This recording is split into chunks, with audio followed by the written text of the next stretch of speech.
Hello everyone, welcome to our channel.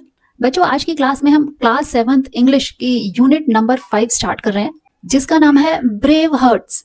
Brave heart means hero, champion, a person with exceptional courage and determination. वो इंसान जो असाधारण साहस और दृढ़ संकल्प वाला हो, उन्हें ब्रेव हार्ट कहते हैं। इस यूनिट का सबसे पहला चैप्टर, जिसका नाम है a homage to our brave soldiers. Homage होता है श्रद्धांजलि देना, ब्रेव बहादुर, सोल्जर्स सैनिक। सबसे पहले ये एक्टिविटी देखते हैं। Homage means something that is said और done to show respect publicly for someone. Homage क्या होता है? पब्लिकली किसी के लिए सम्मान व्यक्त करना, श्रद्धांजलि देना। Whom should every Indian pay homage to. हर भारतीय को किसे श्रद्धांजलि देना चाहिए, किसे सम्मान देना चाहिए। Share your answers with your classmates and teacher. बच्चों, हर एक भारतीय को किसे श्रद्धांजलि देनी चाहिए, किसे पब्लिकली सम्मान देना चाहिए? उन ब्रेव स्वतंत्रता सेनानियों को जिन्होंने हमारे देश को आजाद कराया, और उन सोल्जर्स को जिन्होंने हमारे देश के लिए अपने प्राणों की बलि दे दी। तो इसका आंसर लिखते हैं, every Indian should pay homage to the brave freedom fighters and soldiers who sacrificed their lives for the country. We should also show respect to great leaders like Mahatma Gandhi, Bhagat Singh, Subhash Chandra Bose, Jawaharlal Nehru and B.R. Ambedkar, who worked for India's freedom and progress. They dedicated their lives to make India independent and strong. By remembering their courage, hard work, and patriotism, we keep their spirit alive in our hearts. Second, work in pairs to complete the table by writing any 3 ways in which we can celebrate the victories and honor the sacrifices of the soldiers. नीचे हमें एक table दी हुई है, इस table को complete करना है। Column 1 में हमें बताना है कि हम कैसे अपने सैनिकों की जीत को सेलिब्रेट कर सकते हैं, और कॉलम 2 में हमें बताना है कि हम उनके बलिदान का कैसे सम्मान कर सकते हैं। Celebrating their victories, organising patriotic songs and dance programmes. जीत को सेलिब्रेट करने के लिए हम देशभक्ति सॉन्ग्स गा सकते हैं या देशभक्ति गानों पर डांस कर सकते हैं। Hoisting the national flag and sharing stories of bravery. Hoist means होता है फहराना,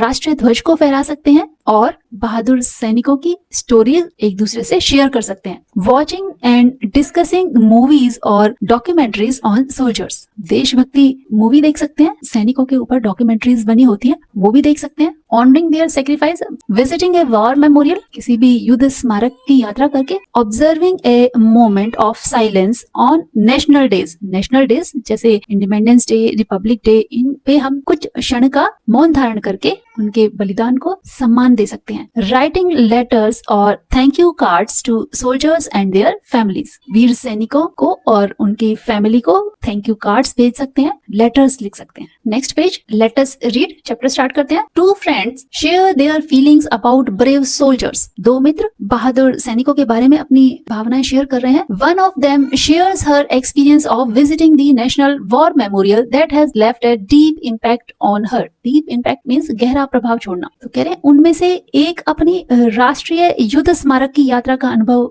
बताती है जिसने उस पर गहरा प्रभाव छोड़ा। They exchange letters and share their feelings of gratitude for the freedom they enjoy because of the sacrifices made by the brave hearts of the country. Gratitude means होता है आभार जताना। वे एक दूसरे को पत्र लिखकर उन वीरों के प्रति आभार व्यक्त कर रहे हैं कि उनके बलिदान की वजह से वे आज आजादी का आनंद ले रहे हैं। The memorial symbolizes the patriotism of Indian soldiers. Memorial means होता है स्मारक, पैट्रियोटिज्म मीन्स देशभक्ति। तो ये स्मारक भारतीय सैनिकों की देशभक्ति का प्रतीक है। विच इज दिस मेमोरियल, और ये कौन सा स्मारक है, ये आप मुझे कमेंट में लिखेंगे यदि आपने गेस कर लिया है तो। Okay, part 1। इस लेटर को सौम्या ने लिखा है अपने फ्रेंड आनंद को। सौम्या क्या कह रही है? Dear Ananda, hope you are all doing well. मुझे उम्मीद है कि तुम बिल्कुल कुशल पूर्वक होगे। Do you remember our last conversation about war and the importance of peace. क्या आपको हमारी पिछली बातचीत याद है युद्ध और शांति के महत्व के बारे में? We talked about how India had to struggle for its independence from the British for many centuries. Struggle means संघर्ष। तो सौम्या क्या कह रही है कि हमने ये बात की थी कि भारत को अपनी आजादी पाने के लिए ब्रिटिश शासन से कई सदियों तक संघर्ष करना पड़ा। Post independence our country has had to fight several wars to protect its borders, territorial integrity and its people. Post independence means आजादी के बाद. Territorial integrity होता है safeguarding nation's border. आजादी मिलने के बाद भी हमारे देश को अपनी सीमाओं और अपनी क्षेत्रीय अखंडता और लोगों की सुरक्षा के लिए कई युद्ध लड़ने पड़े. This made me wonder who were these brave Indian people. मुझे हैरानी होती है कि वो बहादुर भारतीय कौन थे. They fought to protect our country and sacrificed their lives so that we could lead our lives in peace. जिन्होंने देश की रक्षा के लिए युद्ध किया और अपना जीवन बलिदान कर दिया ताकि हम शांति से अपना जीवन बिता सकें. आगे क्या कहती है? What were their names? उनके नाम क्या थे? Where did they come from? वो कहाँ से आए थे? Does anyone remember anything about them? क्या किसी को अभी उनके बारे में कुछ याद है? Last week I got the answers to some of my questions during an educational trip to New Delhi organized by our school. Saumya के मन में इतने सारे क्वेश्चंस हैं. अब बता रही है कि मुझे मेरे कुछ प्रश्नों के उत्तर मिले. कब? जब वो एक एजुकेशनल ट्रिप होता है, एक शैक्षणिक यात्रा. तो उनके स्कूल ने एक एजुकेशनल ट्रिप आयोजित किया नई दिल्ली के लिए. You may recall I was looking forward to this trip and our visit to many places of historical and educational significance. Historical means होता है ऐतिहासिक और एजुकेशनल होता है शैक्षणिक. तो यहाँ सौम्या ये बता रही है कि आपको पता होगा कि मैं इसी तरह के एक ऐतिहासिक और शैक्षणिक महत्व वाले ट्रिप पर जाना चाहती थी. I learn several new and interesting things and I am excited to share them with you. मैंने वहां पर बहुत सारी नई चीजें सीखी और मैं उन्हें आपसे शेयर करने के लिए बहुत उत्सुक हूँ. Let me begin by asking you to guess the name of the monument that I found most inspiring. मैं इससे शुरुआत करती हूँ कि आप ये गेस करो कि मैं किस स्मारक पर गई होंगी जिसने मुझे इतना प्रेरित किया. Let's see if you can guess. देखते हैं क्या आप अनुमान लगा सकते हैं. The construction of this monument started in April 2018 and was completed in February 2019. अब यहाँ पर सौम्या क्लू दे रही है कि जो ये स्मारक है जहाँ पर उसने विजिट की है वो अप्रैल 2018 में बनना शुरू हुआ और फरवरी 2019 में बनकर कंप्लीट हो गया. It was envisioned and then inaugurated by India's Prime Minister Shri Narendra Modi in February 2019. और envisioned means visualized. जैसे जब हम किसी बारे में सबसे पहले कल्पना करते हैं, मन में आता है कि हाँ ऐसा होना चाहिए, फिर उसको हम इनिशिएट करते हैं. प्रधानमंत्री नरेंद्र मोदी ने इसकी कल्पना की और फरवरी 2019 में इस स्मारक का उद्घाटन किया. In terms of location and size, it is spread over 40 acres of land near the iconic India Gate. अब यहाँ पर उसकी लोकेशन और साइज बता रहे हैं कि ये जो स्मारक है वो 40 एकड़ भूमि में फैला हुआ है और इंडिया गेट के बिल्कुल पास है. But more importantly it is a tribute to some of the bravest Indians. Tribute होता है शोइंग रेस्पेक्ट एंड ग्रेटिट्यूड. सबसे अधिक महत्वपूर्ण बात यह है कि यह देश के कुछ सबसे बहादुर भारतीयों को समर्पित है. I am sure you have guessed. मुझे पूरी उम्मीद है कि आपने अनुमान लगा लिया होगा. It is national war memorial. ये क्या है? राष्ट्रीय युद्ध स्मारक. वुडंट यू से a long desired aspiration was fulfilled. आप ये नहीं कहेंगे कि हाँ लंबे समय से जहाँ मैं जाना चाहती थी वो मेरी इच्छा पूरी हो गई है. Our visit to the national war memorial began with our teacher explaining that even after independence India has had to fight many wars to protect herself and the freedom and security we enjoy today is because of the many brave men and women who have served in the Indian armed forces over decades. हमारी यात्रा की शुरुआत इस स्मारक पर हमारे teacher के साथ हुई और टीचर ने उन्हें क्या बताया कि स्वतंत्रता के बाद भी भारत को कई सारे युद्ध लड़ने पड़े ताकि देश की आजादी और सुरक्षा को बनाए रखा जा सके. और आज हम आजाद और शांति का आनंद ले रहे हैं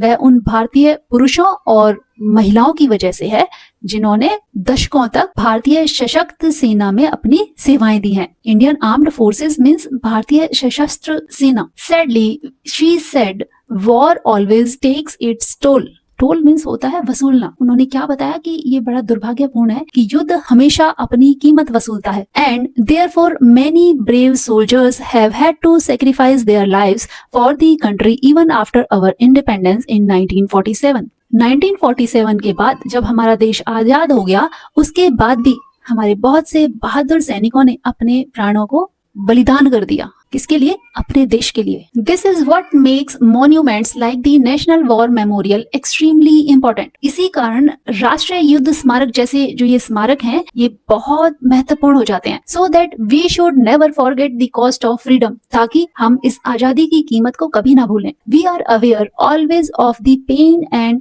हॉरर्स ऑफ वॉर, ताकि हम युद्ध के दर्द और भयावहता को हमेशा याद रखें। We learned that each brick of the memorial is called a tablet। हमें ये पता चला कि जो ये स्मारक है इसकी हर एक ईंट को टैबलेट कहते हैं।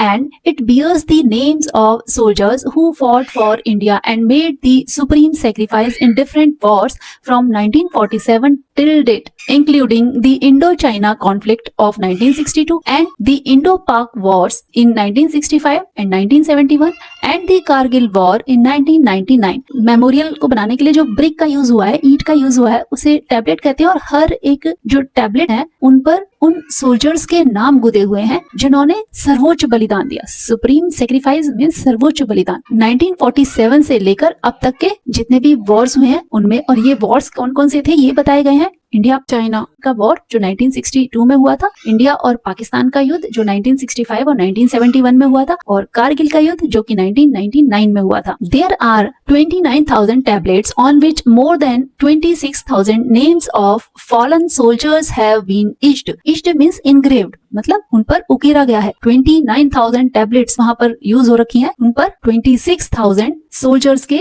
नाम गुदे हुए हैं जिन्होंने भारत के लिए लड़ाई लड़ी और सर्वोच्च बलिदान दिया, अपने प्राणों की आहुति दे दी। It was heartening to know that our government has recognized the sacrifice of brave soldiers। heartening means खुशी होना। तो सौम्या बता रही है मुझे इस बात की खुशी है कि हमारी सरकार ने इन बहादुर सैनिकों के बलिदान को मान्यता दी है। रिकॉग्नाइज मीन्स मान्यता दी है। Our teacher told us about 21 brave hearts who were awarded the Paramveer Chakra, India's highest wartime gallantry medal, for their service to the nation। उनकी टीचर ने क्या बताया कि टोटल 21 वीर सैनिकों को भारत का सर्वोच्च साहस अवार्ड, गैलेंट्री मीन्स होता है exceptional courage specially in battle, युद्ध क्षेत्र में असाधारण साहस दिखाने के लिए यह अवार्ड दिया जाता है। तो वो 21 वीरों को भारत का सर्वोच्च युद्धकालीन वीरता पुरस्कार दिया गया। She also told us about Mahavir चक्र, कीर्ति चक्र, वीर चक्र एंड शौर्य चक्र। ये और भी अन्य चक्र हैं जो वीरता के लिए ही दिए जाते हैं। Major Somnath Sharma was posthumously awarded India's first Paramvir चक्र इन दी battle of Budgam in 1947। Posthumously होता है मरणोपरांत, मृत्यु के बाद, after death. Major Somnath Sharma वो पहले शख्स थे जिन्हें मरणोपरांत सबसे पहले परमवीर चक्र दिया गया। 1947 में बडगांव में जो ये युद्ध हुआ था उस युद्ध में उन्होंने वीरगति प्राप्त की थी, उसके लिए उन्हें ये अवार्ड दिया गया। Later some more PVCs were awarded for exceptional gallantry during the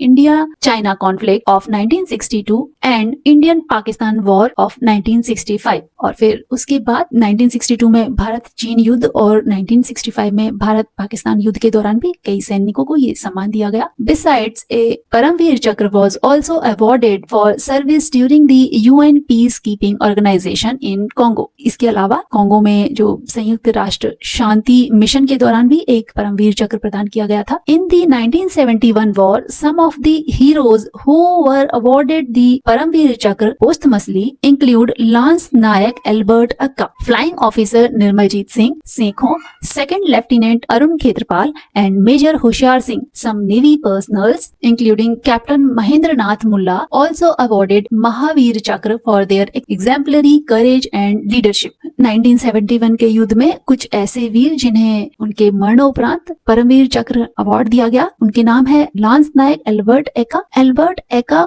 उनका नाम है जो वीर गति को प्राप्त हुए, और लांस नायक ये उनकी पोस्ट है जिस पोस्ट पर वो थे। और यहाँ पर flying officer Nirmaljit Singh Sekhon, second lieutenant पद पर थे अरुण खेत्रपाल, मेजर होशियार सिंह। और भारतीय सेना में जो कुछ वीर अधिकारी के नाम यहाँ दिए हुए हैं वो क्या है? कैप्टन महेंद्र नाथ मुल्ला, उनको महावीर चक्र से सम्मानित किया गया उनके साहस और नेतृत्व के लिए। Then the teacher shared with us the citation of Paramvir Chakra awardee lance Naik Albert Ekka. It touched my heart and also motivated me. उनकी टीचर ने उनके साथ lance Naik Albert Ekka image में दिखाई दे रहे हैं कि परमवीर चक्र की जो साइटेशन थी वो उन्हें सुनाई, उनके साथ शेयर की, और और सौम्या बता रही है कि यह सुनकर वो बहुत ज्यादा भावुक हो गई और बहुत प्रेरित हुई। We were awestruck and humbled by his bravery. Awestruck होता है अमेज्ड, अभिभूत हो जाना। हम उनकी बहादुरी से बिल्कुल हैरान और मतलब अभिभूत हो गए और बहुत विनम्र महसूस कर रहे थे। I aspire to be courageous like him when I join the army. मैंने सोचा है जब मैं बड़ी हो जाऊंगी तो मैं भी सेना में शामिल होकर उनके जैसी साहसी बनूंगी। अब परमवीर चक्र की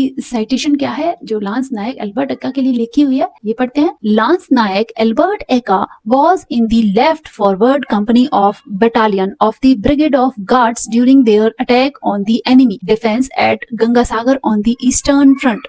बच्चों यहाँ आर्मी में जो बटालियन होती है वो कंपनीज में बटी होती है। जैसे बटालियन में मान लो 800 से 1000 तक सैनिक हैं, उसे कंपनीज में डिवाइड कर देते हैं और हर एक कंपनी का एक अपना लीडर होता है। तो यहाँ बता रहे हैं कि lance Naik Ekka brigade of guards की एक बटालियन की फॉरवर्ड होता है अग्रिम कंपनी में, और जो ब्रिगेड ऑफ गार्ड होता है उसमें ये जो सैनिक होते हैं ये पैदल सैनिक होते हैं। तो बता रहे हैं कि जब उनकी जो कंपनी थी वो ईस्टर्न फ्रंट मींस पूर्वी मोर्चे पर गंगा सागर में एनिमी पार्टी थी उसकी रक्षा पंक्ति पर आक्रमण कर रहे थे। This was a well fortified position held in strength by the enemy. Fortified होता है किलाबंदी। एनिमी की जो पोजीशन थी वो बहुत मजबूत और किलेबंदी वाली थी, मतलब स्ट्रॉन्ग पोजीशन लेकर एनिमी बैठा हुआ था। The assaulting troops were subjected to intense shelling and heavy small arm fire. Shelling means होता है गोलाबारी करना, इंटेंस बहुत भारी गोलाबारी। दुश्मन की सेना ने भारी गोलाबारी की और बंदूकों से बौछार शुरू कर दी। But they charged on the objective and were locked in bitter hand to hand combat. Hand to hand means आमने सामने की लड़ाई। लेकिन क्या हुआ, भारतीय सैनिक लक्ष्य की ओर आगे बढ़ रहे थे तो वो भीषण आमने सामने की लड़ाई में उलझ गए। Lance Naik Albert Ekka noticed an enemy light machine gun inflicting heavy casualties on his company. Lance Naik Albert Ekka थे, उन्होंने ये देखा कि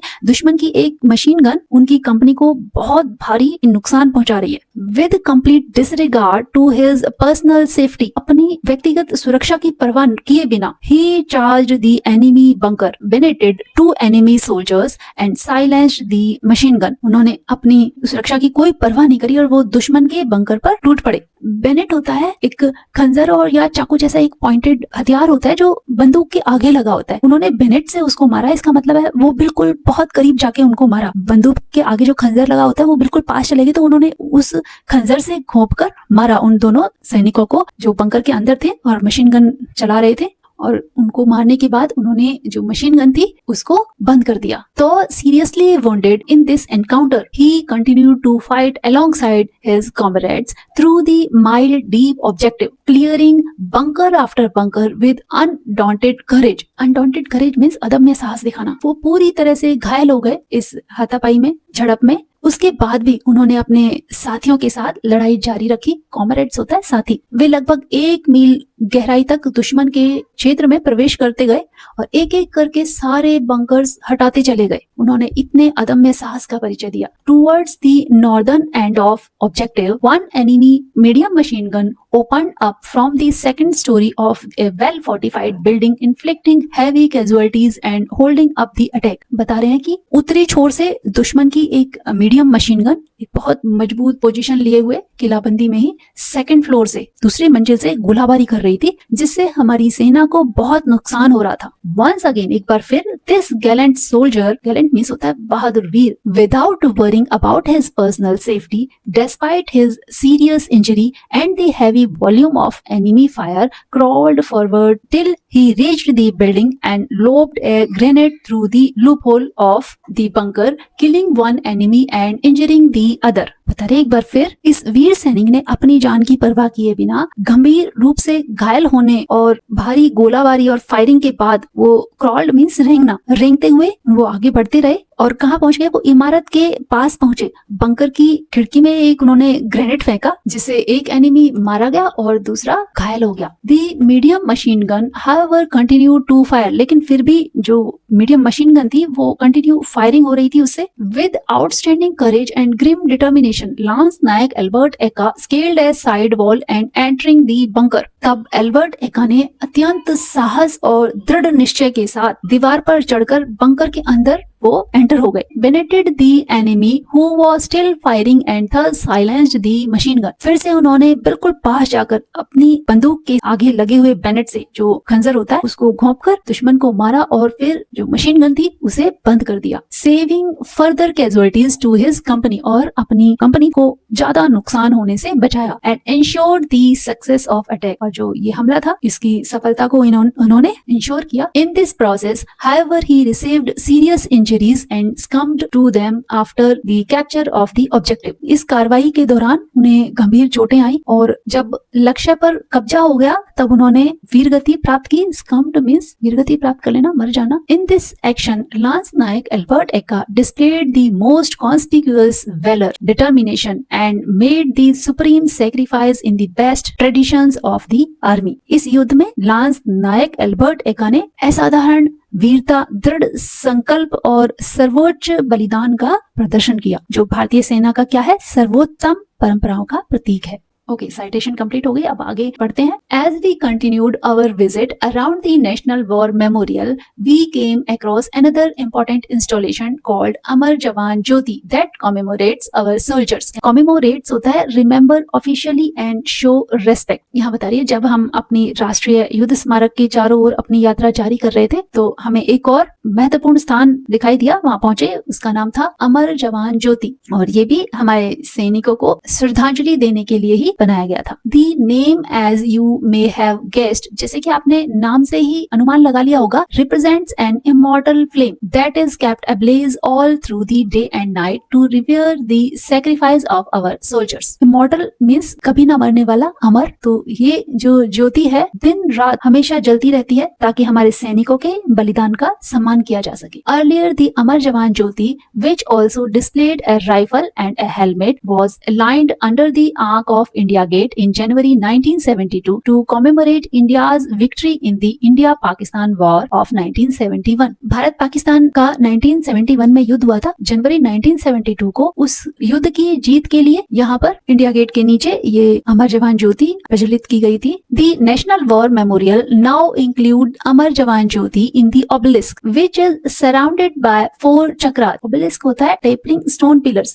यहाँ पर देख सकते हैं, यहाँ ये पिलर्स हैं और यहाँ ओबेलिस्क में अमर जवान ज्योति रखी गई है। हम बता रहे हैं कि अब राष्ट्रीय युद्ध स्मारक में अमर जवान ज्योति को एक ओबेलिस्क में रखा गया है, मतलब पिलर्स के बीच में, जिसे 4 चक्रों से घेरा गया है। During the inauguration the prime minister lit a new flame to commemorate the fallen heroes. उद्घाटन के समय पर प्रधानमंत्री ने शहीद जवानों की स्मृति में एक नई ज्योति जलाई। Later the old flame at India gate was also merged with the new flame at the national war memorial. और जो पुरानी फ्लेम थी राष्ट्रीय युद्ध स्मारक की, उसको इस नई वाली ज्योति में मिला दिया गया। मर्ज करना मीन्स मिला देना। जो पहले इंडिया गेट के नीचे जलती थी उसको मर्ज कर दिया गया नई वाली में। Here is a picture of new Amar Jawan Jyoti if you haven't seen. जो अभी मैंने दिखाया ये नई है जो अभी अभी बनाया गया है। You can see the obelisk surrounded by wreaths that have been placed as a mark of respect. Wreath means circular arrangement of flowers used as respect and remembrance for a person who has died. Flowers को circle में arrange कर देते हैं। जवान शहीद होते हैं तो उनकी डेड बॉडी पर श्रद्धांजलि अर्पित करने के लिए भी उनको अर्पित किया जाता है। आपने देखा होगा। यहाँ बता रहे हैं कि ओबेलिस्क के चारों ओर ये जो रीड्स हैं, जो फूलों के चक्र हैं, ये रखे हुए हैं जो कि सम्मान का प्रतीक है। The lighting design is planned in such a way that it transforms the monument's landscape as sunlight changes from dawn to dusk. Dawn होता है सूर्योदय का समय और डस्क सूर्यास्त का समय, सांझ का समय। तो यहाँ ये बता रहे हैं कि जो लाइट का जो अरेंजमेंट है, लाइट की व्यवस्था इस तरह से की गई है कि वहाँ की जो सीनरी है चेंज होती रहती है। उस मॉन्यूमेंट की सनलाइट जैसे जैसे चेंज होती है सूर्योदय से सूर्यास्त तक, वहाँ का जो सीन है वो बदलती रोशनी में बहुत अच्छा लगता है, भव्य दिखता है। It truly is a Majestic site that field me with pride for our nation. और ये बहुत ही शानदार दृश्य है। मेजेस्टिक साइट मीन्स शानदार दृश्य, जिसने मुझे अपने राष्ट्र के प्रति गर्व से भर दिया है। I was also overwhelmed by the interminable flame as a metaphor for eternal stories of courage and valor। Interminable means everlasting, हमेशा कभी न खत्म होने वाली। कह रहे हैं कि मैं इस हमेशा जलती रहने वाली ज्योति से बहुत प्रभावित हुई, क्योंकि यह साहस और वीरता की इटर्नल स्टोरीज मीन्स अमर कहानियां की अमर कहानियों का प्रतीक लग रही थी। Next page. Our teacher also explained the significance of the chakras to us. हमारी टीचर ने हमें चक्रों का महत्व भी समझाया। I found it interesting and hence I am sharing with you. ये मुझे बहुत इंटरेस्टिंग लगा और इसलिए मैं आपके साथ शेयर कर रही हूँ। The National War Memorial consists of 4 concentric circles which are known as Amar Chakra, Veerta Chakra, Tyag Chakra and Raksha Chakra around a 15-meter tall central obelisk with the eternal flame, the Amar Jawan Jyoti। अब यहाँ बता रहे हैं कि 15 metre ऊंची obelisk बनाई हुई है। ये यहाँ पर जो मैंने दिखाया ऊपर पिलर्स हैं और बीच में उस ओबेलिस्क के अंदर अमर जवान ज्योति लगातार जलती रहती है। उसके चारों तरफ, उसके बाहर की तरफ 4 सर्कल्स हैं जिनका सेंटर क्या है, 15 मीटर ऊंची ओबेलिस्क जिसके अंदर अमर जवान ज्योति जली हुई है। और फिर उसके बाहर 4 चक्र हैं, अमर चक्र, वीरता चक्र, त्याग चक्र और रक्षा चक्र हैं। It also houses bronze and stone murals and graphic panels. Isn't it amazing. Murals होता है large paintings on A wall. इसमें कांसे और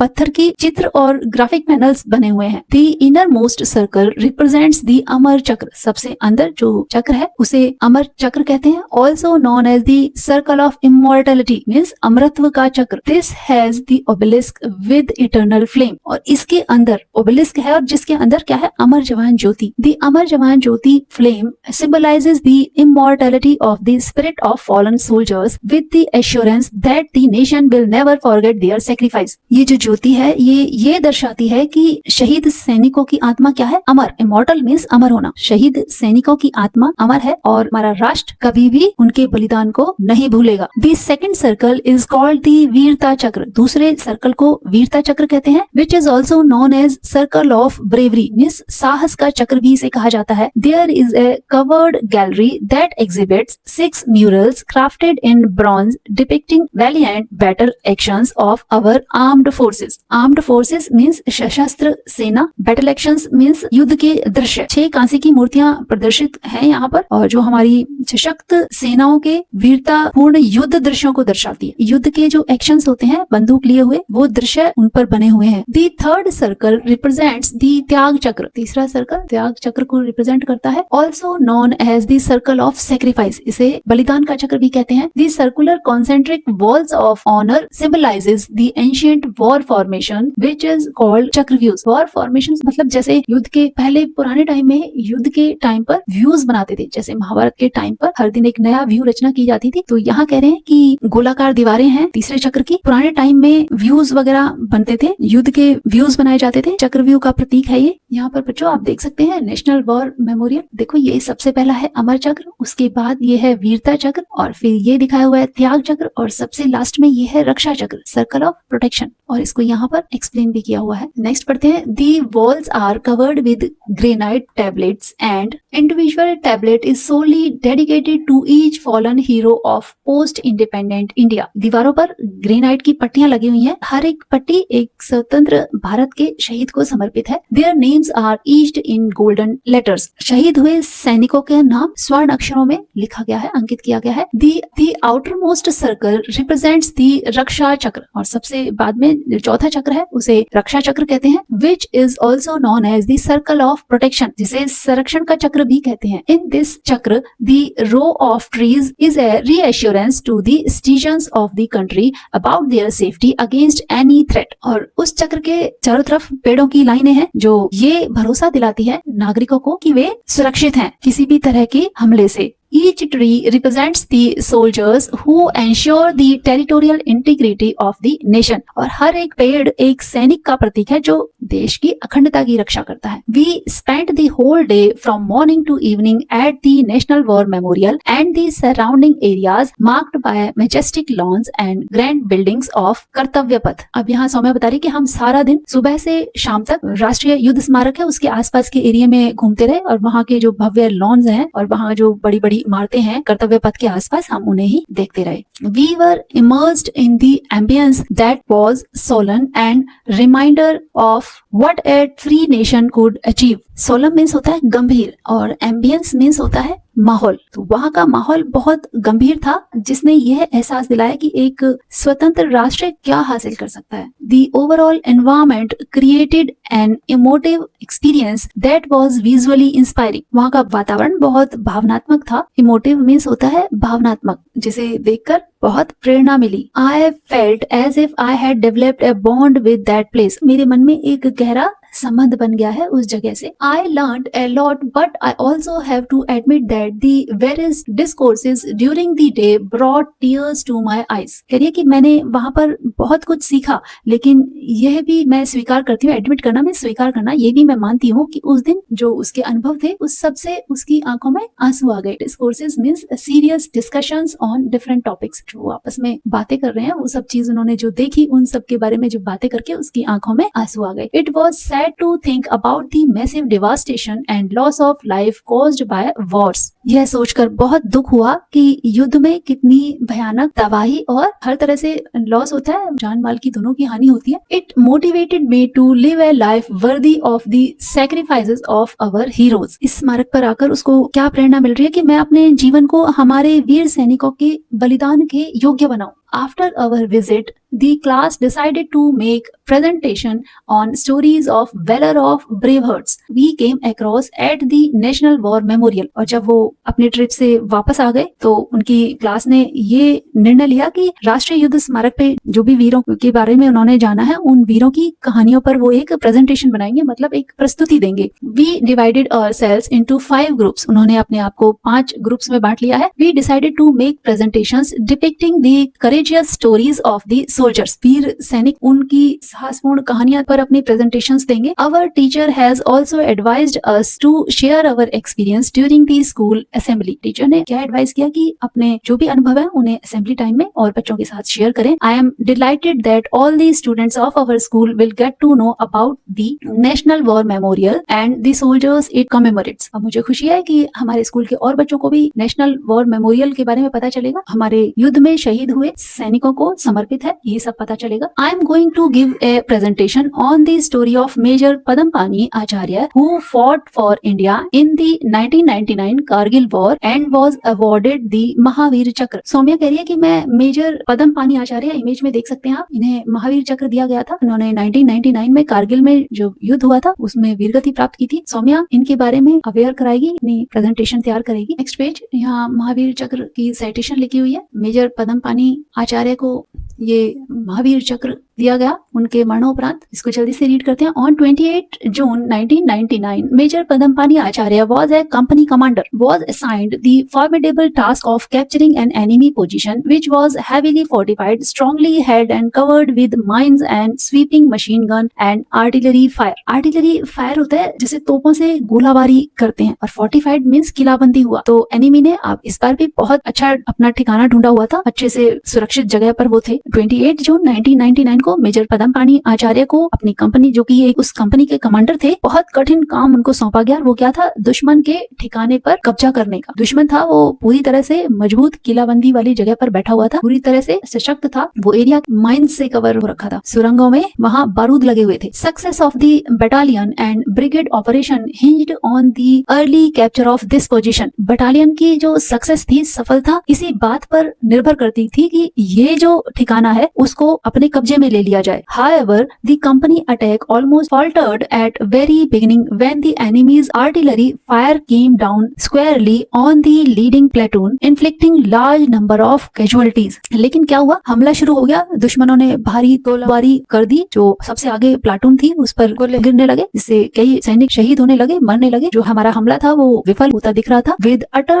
disregard of his personal safety, अपनी व्यक्तिगत सुरक्षा की परवाह किए बिना major Padmapani Acharya took the reserve platoon of his company and lead it through raining artillery shells। बंदूक से और तोपों से गोलाबारी हो रही थी, उसके बीच में, बमबारी के बीच से अपने सैनिकों का बल बढ़ाते हुए वो अपने प्लाटून के साथ आगे बढ़ने लगे। Even as his men were falling to the murderous enemy fire, he continued to encourage his men and charged at the enemy up the steep rock face with his reserve platoon। लगातार बमबारी के बाद भी वो बीच में से ही अपने सैनिकों का बल बढ़ा रहे हैं और दुश्मन की ओर खड़ी चट्टान पर, स्टीप रॉक फेस मींस खड़ी चट्टान पर चढ़कर हमला करने के लिए क्या कर रहे हैं, प्रेरित कर रहे हैं। Unmindful of the hail of bullets from the enemy's position, major Padmapani Acharya crawled up to the enemy position and lobbed grenades. Hails means जैसे ओले पड़ते हैं, इस तरह से गोलियों की बौछार हो रही है और मेजर पदमपानी रेंगते हुए दुश्मन के ठिकाने तक पहुंचते हैं। crawled means रेंगना, और उन पर एक ग्रेनेड मींस जो हाथ के जो गोले होते हैं वो फेंके। In this daring assault major Acharya was severely injured, इस साहसी हमले के दौरान वो बहुत बुरी तरह घायल हो गए।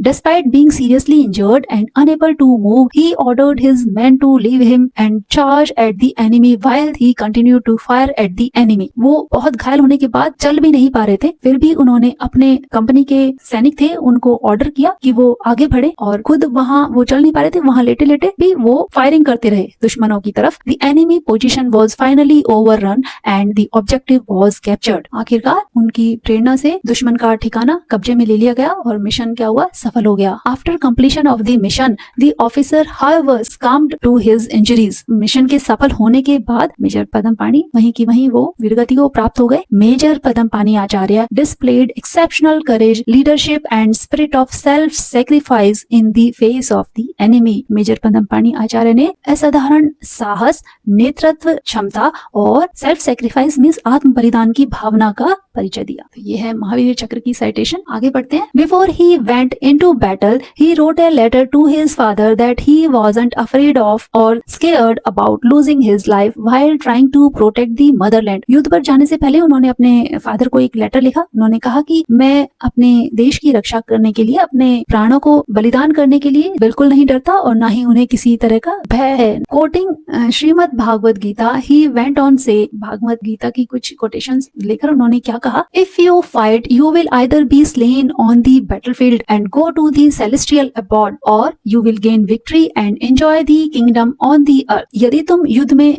वीरगति को प्राप्त हो जाओगे तो स्वर्ग लोक को प्राप्त होगे, और यदि विजय प्राप्त कर लोगे तो पृथ्वी के राज्य का आनंद भोगोगे। का मतलब ये सेलेस्टियल अबॉर्ड मींस स्वर्ग लोक। Therefore rise O son of Kunti, be determined to fight, हे कुंती के पुत्र दृढ़ निश्चय के साथ उठो और युद्ध करो। Here is the website link for national war memorial, link दिया हुआ है। Share it with your friends and learn more about it. We reached Bengaluru yesterday, हम कल बेंगलुरु पहुंच गए। I have written a long letter as I could not help sharing this inspiring experience with you. मैंने ये इतना लंबा लेटर लिखा क्योंकि मैं इस प्रेरित करने वाले अनुभव को तुम्हारे साथ साझा करने के लिए खुद को रोक नहीं पाई। Give my regards to your mom and dad, I miss your mom's chole bhature, you know I am a foodie, say hello to Amit. So मैं कह रही हूँ माँ और पापा को नमस्कार कहना, और उनकी मदर के हाथ के छोले भटूरे उसे बहुत पसंद है और वो बहुत फूडी टाइप की लड़की है। अमित को उसने हेलो बोला है। US friend Saumya.